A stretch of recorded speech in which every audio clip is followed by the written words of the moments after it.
Listos para zambullirnos en la mente de uno de los gigantes de la filosofía. Hoy nos espera René Descartes.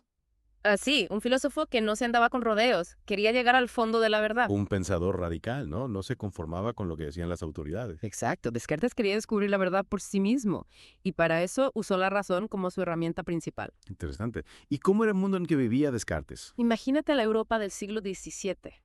Un mundo en plena transformación. Guerras, reformas religiosas y descubrimientos científicos que desafiaban las viejas ideas. Un momento de mucha incertidumbre. Exactamente. Imagina vivir en un mundo donde todo lo que dabas por sentado se ponía en duda. Copérnico diciendo que la Tierra no era el centro del universo. Galileo con su telescopio revelando nuevos misterios. Sí que era una época de cambios radicales. Y en medio de todo esto tenemos a Descartes buscando certezas. Así es. Un genio matemático, por cierto. ¿Sabías que revolucionó la geometría al unirla con el álgebra? No me digas. Descartes inventó la geometría analítica. Sí, la misma que usamos hoy en día en ciencia y tecnología. Increíble cómo una mente puede conectar áreas tan diferentes del conocimiento. Ok, Descartes, genio matemático, buscador de certezas. ¿Por dónde empezamos a desentrañar su filosofía? Por el principio, por la duda. Descartes decidió dudar de absolutamente todo. Todo, pero eso no nos lleva a un callejón sin salida. Esa es la genialidad de Descartes. Al dudar de todo, descubrió una cosa de la que no podía dudar. ¿Y qué era eso? El hecho mismo de que estaba dudando, de que estaba pensando. De ahí su famosa frase, pienso, luego existo. Pienso, luego existo. Una frase que ha resonado a lo largo de la historia.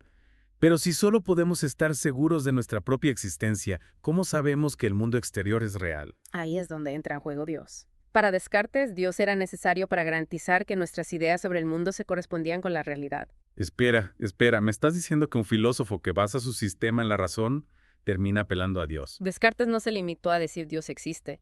Él trató de demostrarlo a través de la lógica. Un matemático tratando de demostrar la existencia de Dios con la lógica. Eso sí que es un desafío. Y lo hizo usando varios argumentos. Uno de ellos se basa en la idea de perfección. Si nosotros, seres imperfectos, tenemos la idea de un ser perfecto, esa idea no pudo haber salido de nosotros. Ya veo, es como si intentáramos construir un robot súper avanzado sin tener ni idea de ingeniería. Exacto, necesitaríamos la ayuda de un experto que ya tenga ese conocimiento. Para Descartes, la idea de Dios con toda su perfección tenía que tener un origen real. Interesante. Pero todos aceptaron este argumento. No, por supuesto que no. Algunos criticaron a Descartes diciendo que la idea de Dios podía ser solo una invención humana. Claro, podríamos haber inventado a Dios para llenar el vacío de lo desconocido. Esa es una crítica válida, pero Descartes tenía una respuesta. Decía que sí, podíamos concebir la idea de un ser perfecto, pero no podíamos crearlo. Es como la diferencia entre imaginar un mundo fantástico y realmente construirlo. Exactamente. Para Descartes, la idea de un ser perfecto tenía que tener un creador que ya poseyera esa perfección, y ese creador sería Dios. Ok, entiendo la lógica. Entonces, según Descartes, Dios garantiza que el mundo que percibimos es real. Pero si Dios es perfecto, ¿cómo se explica la existencia del mal? Buena pregunta. Descartes decía que el mal no era una creación de Dios, sino una consecuencia de la libertad humana. Dios nos creó libres con la capacidad de elegir. Y a veces elegimos mal. Exactamente. Para Descartes, la libertad era un don, pero también una responsabilidad. Entonces, el mal surge cuando usamos mal nuestra libertad. Así es. Cuando nos dejamos llevar por las pasiones y nos apartamos de la razón. Ok, Descartes, el genio matemático que busca certezas. El filósofo que usa la razón para argumentar la existencia de Dios. ¿Qué más nos falta por explorar de su filosofía? Bueno, además del argumento de la perfección, Descartes usó otros argumentos para defender la existencia de Dios. Uno de ellos es el argumento de la contingencia. Suena intrigante. Pero creo que es un buen momento para tomar un respiro y continuar nuestra conversación en la siguiente parte de esta inmersión. De acuerdo, nos quedamos con la intriga. No se pierdan la próxima parte de este Deep Dive. Retomamos nuestra inmersión en la mente de René Descartes. En la primera parte exploramos su búsqueda de certezas, la famosa duda metódica, y cómo llegó a la idea de Dios como garante de la realidad. Sí, quedamos intrigados con ese argumento de la contingencia que mencionaste. ¿Nos puedes explicar en qué consiste? Claro que sí. La contingencia se refiere a la posibilidad de que algo exista o no exista. Por ejemplo, esta mesa es contingente. Podría no haber sido construida o podría haber sido hecha de otro material. Claro, alguien decidió crearla así, pero podría haber sido diferente. Exactamente. Ahora, piensa en tu propia existencia. Tú no te creaste a ti mismo, ¿verdad? Y no, definitivamente no. Tu existencia depende de algo más, de algo que te haya dado la vida. Eres un ser contingente. O que sigo tu lógica. Dependemos de algo más para existir. ¿Y a dónde nos lleva esto? A la idea de que debe haber un ser necesario, un ser que no dependa de nada más para existir, un ser que sea la fuente de toda existencia. Y ese ser necesario sería. Para Descartes, Dios es el ser necesario, el ser que no solo existe, sino que tiene que existir. Es como si buscáramos el origen del universo, el primer eslabón de la cadena, la raíz de todo lo que existe, y esa raíz sería Dios. Exactamente. Dios es el fundamento último de la realidad, el ser del que depende todo lo demás. Fascinante. Descartes buscaba certezas, y parece haber encontrado una certeza fundamental en la idea Dios, pero se detuvo ahí. ¿Qué más exploró en su filosofía? Bueno, después de establecer la existencia de Dios, Descartes se dedicó a investigar la naturaleza del ser humano. Y aquí es donde nos encontramos con su famosa distinción entre res cogitans y res extensa. El dualismo cartesiano. La separación entre mente y cuerpo, entre alma y materia. Una idea que ha generado muchísimos debates a lo largo de la historia. Descartes afirmaba que el ser humano estaba compuesto por dos sustancias distintas, la res cogitans, la cosa pensante, el alma, la mente, y la res extensa, la cosa extensa, el cuerpo, la materia. Es decir, por un lado tenemos nuestra mente con sus pensamientos, emociones, ideas, y por otro lado tenemos nuestro cuerpo con sus órganos, funciones físicas y su ubicación en el espacio. Exactamente.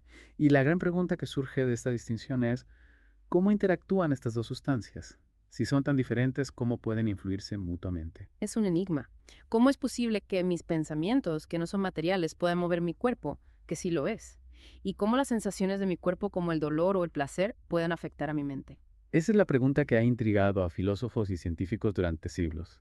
Descartes, en su obra Las pasiones del alma, intenta responderla, sugiriendo que la glándula pineal, ubicada en el centro del cerebro, podría ser el punto de conexión entre el alma y el cuerpo. La glándula pineal. ¿Por qué eligió Descartes esta glándula en particular? En la época de Descartes se desconocía mucho sobre el cerebro.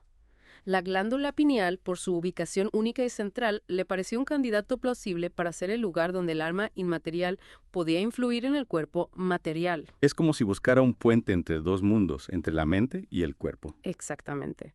Pero la ciencia moderna ha avanzado mucho desde entonces. Hoy sabemos que la glándula pineal está relacionada con la producción de hormonas como la melatonina, que regula el sueño. O sea que, aunque Descartes tenía una idea interesante, la ciencia actual nos dice que la interacción entre la mente y el cuerpo es mucho más compleja de lo que él imaginaba. Así es.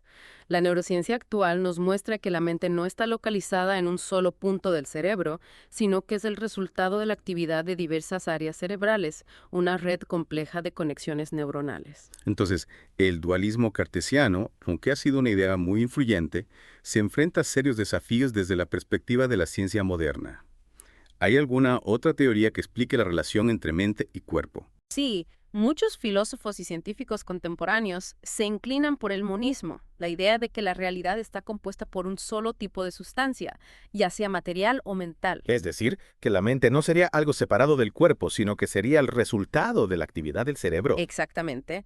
El monismo materialista, una de las corrientes más influyentes en la actualidad, considera que la mente es un producto del cerebro, que la conciencia emerge de la complejidad de las conexiones neuronales. Es una idea fascinante que nos lleva a repensar nuestra propia naturaleza. Si la mente es producto del cerebro, ¿qué implicaciones tiene esto para nuestra libertad, para nuestra responsabilidad moral? Esas son preguntas que siguen debatiéndose en la filosofía y la ciencia. Pero volviendo a Descartes, aunque su dualismo no se sostiene completamente desde la perspectiva científica actual, sus ideas sobre la libertad humana siguen siendo muy relevantes. ¿A qué te refieres? Descartes creía que la libertad residía en el alma, en la capacidad de elegir, de tomar decisiones. El cuerpo, por su parte, estaba sujeto a las leyes de la física, a la causalidad determinista. Es decir, que nuestra libertad no está en nuestros actos físicos, sino en nuestra capacidad de pensar, de decidir, de dirigir nuestra voluntad. Exactamente. Para Descartes, la razón era la guía principal para alcanzar la virtud y la felicidad. La razón nos permitía discernir el bien del mal, controlar las pasiones y actuar de acuerdo con principios morales sólidos. Entonces, para Descartes, la libertad no era solo un concepto abstracto, sino una herramienta para construir una vida ética, una vida guiada por la razón. Así es. Y esto nos lleva a otra pregunta fundamental.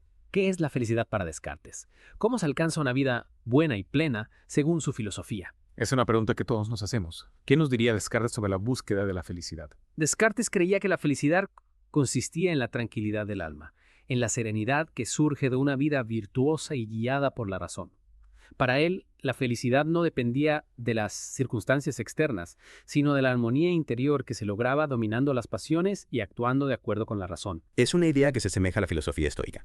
La felicidad no está en lo que nos sucede, sino en cómo respondemos a lo que nos sucede. Exactamente.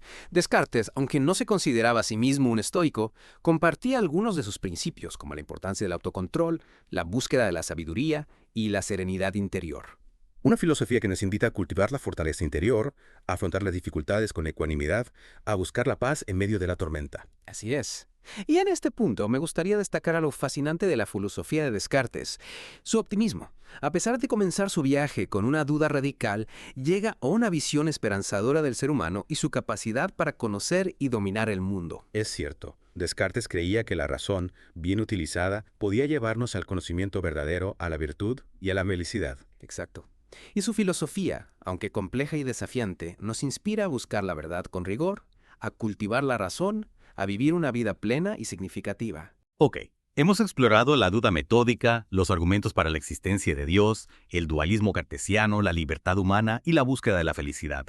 ¿Hay algo más que debamos destacar de la filosofía de Descartes antes de concluir esta inmersión? Sí, hay un aspecto fundamental que no podemos pasar por alto, el método cartesiano. Descartes no solo nos dejó un conjunto de ideas, sino también una forma de pensar, un método para llegar a la verdad. El método. Claro, ¿cómo olvidar esa parte esencial de su filosofía? Descartes no se conformaba con especular, él quería un método riguroso para investigar la realidad. ¿Nos puedes recordar en qué consiste este método? Con gusto. El método cartesiano, descrito en su obra Discurso del método, se basa en 4 reglas fundamentales: la evidencia, el análisis, la síntesis y la enumeración. 4 reglas para guiar la razón. Suena a un manual para pensar con claridad y precisión. Explícame cada una de estas reglas. Empecemos por la regla de la evidencia. Descartes nos dice que no debemos aceptar como verdadero nada que no se nos presente con absoluta claridad y distinción. Es decir, que debemos buscar ideas que sean tan claras y evidentes que no podamos dudar de ellas. Exactamente. Descartes nos invita a ser críticos con nuestras propias ideas, a no dejarnos llevar por la opinión o la tradición, sino a buscar la verdad con nuestros propios ojos mentales. No creas nada de lo que te dicen, ni siquiera lo que te digo yo. Investiga por ti mismo. Usa tu razón para discernir lo verdadero de lo falso. Me encanta esa actitud. La regla de la evidencia nos llama a ser pensadores independientes, a no dejarnos llevar por la autoridad o la pereza intelectual. Ok, entonces, una vez que hemos encontrado ideas claras y evidentes, ¿qué hacemos con ellas? Aquí es donde entra la regla del análisis. Así es. La regla del análisis nos dice que debemos dividir los problemas complejos en partes más simples, hasta llegar a ideas básicas que sean fáciles de comprender. Es como desarmar un reloj complejo para entender cómo funciona cada una de sus piezas. Perfecto. Descartes creía que al descomponer los problemas en sus elementos más simples, podíamos comprenderlos mejor y llegar a soluciones más certeras. Y una vez que hemos analizado las partes, ¿cómo las volvemos a unir? Aquí entra en juego la regla de la síntesis. Exactamente. La regla de la síntesis nos dice que, después de haber analizado las partes de un problema, debemos reconstruirlo de forma ordenada, comenzando por las ideas más simples y avanzando hacia las más complejas. Es como volver a armar el reloj, pieza por pieza, hasta que funcione correctamente. Sí, la regla de la síntesis nos ayuda a conectar las ideas de forma lógica y coherente, a construir un conocimiento sistemático y bien fundamentado. Y por último, ¿para qué sirve la regla de la enumeración? La regla de la enumeración nos dice que debemos revisar cuidadosamente cada paso de nuestro razonamiento, asegurándonos de que no hemos omitido nada importante. Es como repasar una lista de compras antes de salir del supermercado, para asegurarnos de que tenemos todo lo que necesitamos. Muy bien. La regla de la enumeración nos ayuda a evitar errores por descuido, a ser exhaustivos en nuestro análisis, a no dejarnos llevar por la prisa o la superficialidad. Vaya, el método de Descartes es toda una caja de herramientas para pensar con rigor y precisión. Me siento inspirado para aplicar estas reglas en mi propia vida. Me alegro de oír eso. El método de Descartes nos ofrece una guía valiosa para pensar con claridad, para resolver problemas de forma eficaz, para acercarnos a la verdad con mayor seguridad. Es un legado invaluable que Descartes nos dejó, junto con sus ideas sobre la duda, Dios y la naturaleza humana. Pero antes de concluir nuestra inmersión, me gustaría profundizar un poco más en el impacto que tuvo su filosofía en la historia del pensamiento. Me parece una excelente idea. La filosofía de Descartes no se quedó encerrada en los libros. Sus ideas se expandieron, influyeron en otros pensadores y dejaron una huella profunda en la cultura occidental. ¿Puedes contarnos un poco más sobre esa huella? ¿Por qué Descartes es considerado un filósofo tan importante? Con gusto. De vuelta a nuestra inmersión en la mente de René Descartes.